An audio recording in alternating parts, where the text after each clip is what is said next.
마태복음 21장.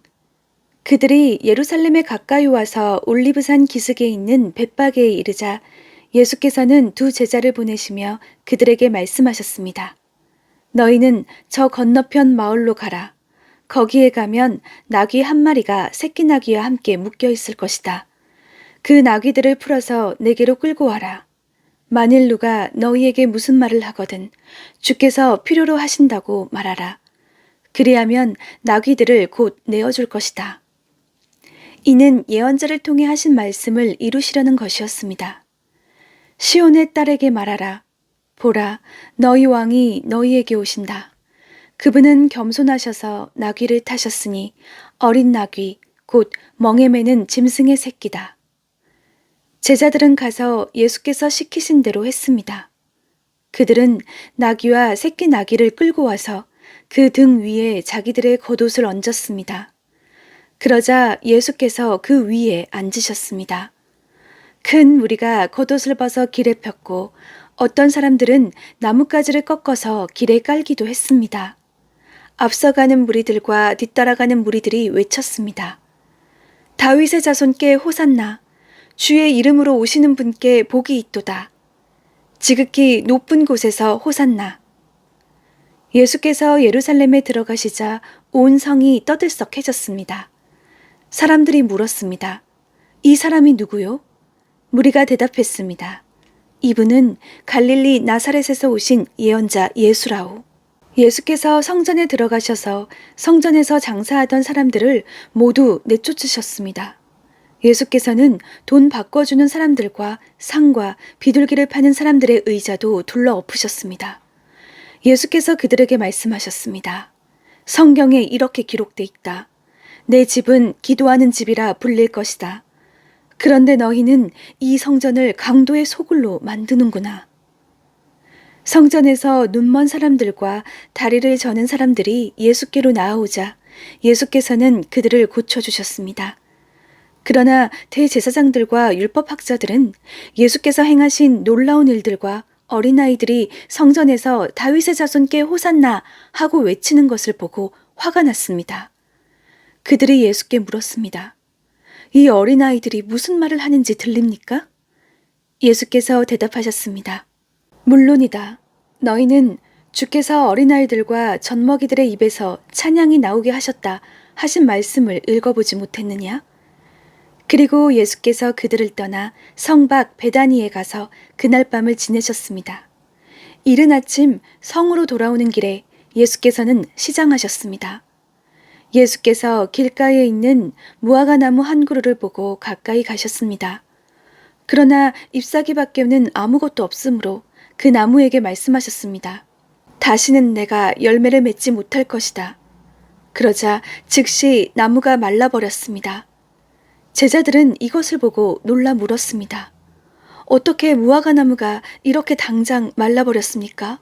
예수께서 대답하셨습니다. 내가 진실로 너희에게 말한다. 너희가 믿고 의심하지 않으면 이 무화과 나무의 한 일을 너희도 할 수 있을 뿐 아니라 이 산에게 들려서 바다에 빠져라 하고 말해도 그대로 이루어질 것이다.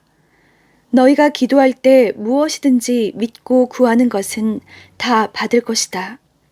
예수께서 성전에 들어가서 가르치고 있을 때 대제사장들과 백성의 장로들이 예수께 와서 물었습니다. 당신이 무슨 권세로 이런 일을 하는 것이요?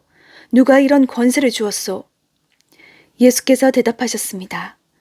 나도 한 가지 물어보겠다. 너희가 대답하면 내가 무슨 권세로 이런 일을 하는지 말해주겠다. 요한의 세례가 어디서 왔느냐? 하늘로부터냐 아니면 사람으로부터냐? 그들은 이것을 두고 서로 의논하며 말했습니다. 우리가 하늘로부터 왔다고 하면 저 사람이 그러면 왜 요한을 믿지 않았느냐고 할 테고, 그렇다고 사람으로부터 왔다고 하면 사람들이 요한을 예언자로 믿고 있으니 두려울 따름이다. 그래서 그들은 예수께 잘 모르겠다라고 대답했습니다. 그러자 예수께서 말씀하셨습니다.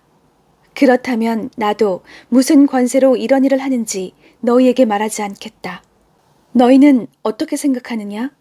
어떤 사람에게 두 아들이 있었다. 그 사람이 맏아들에게 가서 얘야, 오늘 포도원에 가서 일하여라 하고 말했다.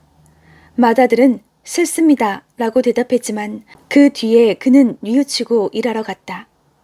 그 후 아버지는 둘째 아들에게 가서 똑같이 말했다. 둘째 아들은 예 아버지 라고 대답만 하고는 가지 않았다.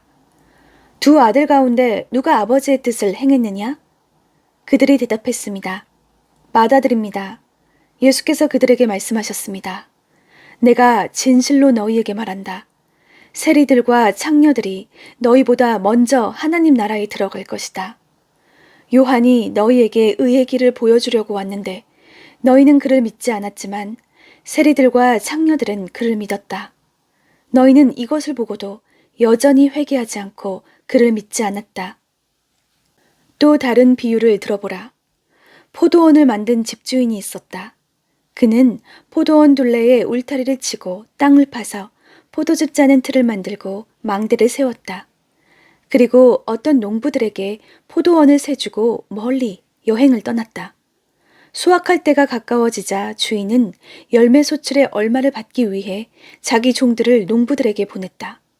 그 농부들은 종들을 붙잡아 하나는 때리고 다른 하나는 죽이고 또 다른 하나는 돌로 쳤다. 그 후 주인은 다른 종들을 처음보다 더 많이 보냈다. 그러나 농부들은 그 종들에게도 똑같이 대했다. 마침내 주인은 그들이 내 아들은 존중하겠지 라며 자기 아들을 농부들에게 보냈다. 그러나 농부들은 그 아들을 보자 자기들끼리 수군거렸다. 이 사람은 상속자다. 가서 그를 죽이고 그의 유산을 빼앗아 버리자. 그래서 그들은 아들을 붙잡아 포도원 밖으로 끌어내 죽이고 말았다. 그렇다면 포도원 주인이 돌아와서 이 농부들에게 어떻게 하겠느냐? 그들이 예수께 대답했습니다. 주인은 그 악한 사람들을 처참히 죽이고 제때에 소출의 열매를 바칠 수 있는 다른 농부들에게 포도원을 내어줄 것입니다. 예수께서 그들에게 말씀하셨습니다. 너희가 성경에서 이런 말씀을 읽어보지 못했느냐? 건축자들이 버린 돌이 머릿돌이 됐다. 주께서 이렇게 하셨으니 우리 눈에 놀라울 뿐이다. 그러므로 내가 너희에게 말한다. 하나님 나라를 너희에게서 빼앗아 그 나라의 열매 맺는 백성에게 줄 것이다. 누구든지 이 돌 위에 떨어지는 사람은 산산조각이 날 것이며 이 돌이 어느 사람 위에 떨어지든지 맞는 사람은 가루가 될 것이다. 대제사장들과 바리새파 사람들은 예수의 비유를 듣고서 그것이 자기들을 가리켜 하시는 말씀인 줄을 알아차렸습니다. 그들은 예수를 체포하고 싶었지만 백성들이 두려웠습니다. 사람들이 예수를 예언자로 여기고 있었기 때문입니다. 22장 예수께서 다시 비유를 들어 그들에게 말씀하셨습니다. 하늘나라는 자기 아들을 위해 결혼잔치를 베푸는 왕과 같다. 왕은 자기 종들을 보내 결혼잔치에 초대받은 사람들을 불러오게 했다. 그러나 그들은 오지 않겠다고 했다. 왕은 다시 다른 종들을 보내면서 말했다. 초대받은 사람들에게 내가 만찬을 준비했다고 전하라. 황소와 살찐 송아지를 잡았고 모든 것이 준비됐으니 어서 결혼잔치에 오시라고 하라. 그러나 초대받은 사람들은 들은 척도 하지 않고 제각기 가버렸다. 어떤 사람은 자기 밭으로 가고 어떤 사람은 장사하러 가버렸다. 그리고 또 다른 사람들은 그 종들을 붙잡아 모욕하고 죽이기까지 했다. 격분한 왕은 자기 군대를 보내 그 살인자들을 죽이고 그들의 도시를 불태워버렸다. 그리고 왕은 자기 종들에게 말했다. 결혼잔치는 준비됐으나 내가 초대한 사람들은 자격이 없다. 너희는 길거리로 나가 만나는 사람마다 잔치에 오라고 초대하라. 그래서 종들은 길거리에 나가 악한 사람이나 선한 사람이나 눈에 띄는 대로 사람들을 모두 모아들였다. 그렇게 해서 결혼잔치 자리는 손님으로 가득 차게 됐다. 그런데 왕이 손님들을 보려고 들어왔다가 거기 어떤 사람이 예복을 입고 있지 않는 것을 보고 물었다. 이복의 친구, 그대는 어떻게 결혼 예복도 입지 않고 여기에 들어온 거요? 그는 아무 대답도 할 수 없었다. 그러자 왕이 종들에게 말했다. 이 사람의 손과 발을 묶어 바깥 어두운 곳으로 내쫓으라. 거기서 슬피 울며 이를 갈 것이다. 이와 같이 초대받은 사람은 많지만 선택받은 사람은 적다.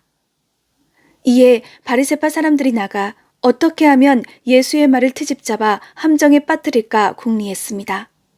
그들은 자기 제자들과 헤롯 당원들을 예수께 보내 물었습니다. 선생님, 우리는 선생님이 진실한 분이시며 진리에 따라 하나님의 도를 가르치신다고 알고 있습니다. 그리고 사람을 겉모습으로 판단하지 않기 때문에 사람에 의해 좌우되는 분이 아니신 것도 압니다. 그러니 말씀해 주십시오. 선생님의 의견은 어떻습니까? 저희가 가이사에게 세금을 바치는 것이 옳습니까? 옳지 않습니까? 그러나 예수께서는 이들의 악한 속셈을 알고 말씀하셨습니다. 이 위선자들아, 왜 너희가 나를 시험하느냐? 세금으로 내는 돈을 내게 보이라. 그들이 데나리온 하나를 예수께 보여드리자 예수께서 그들에게 물으셨습니다.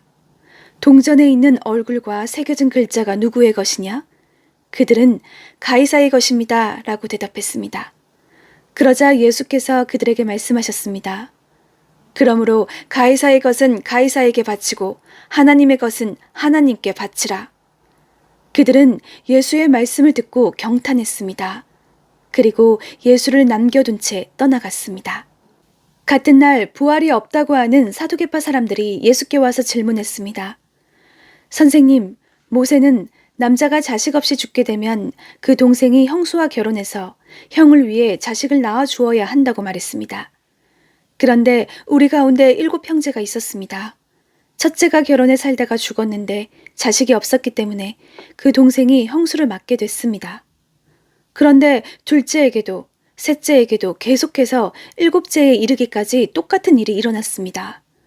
그리고 마침내 그 여자도 죽었습니다.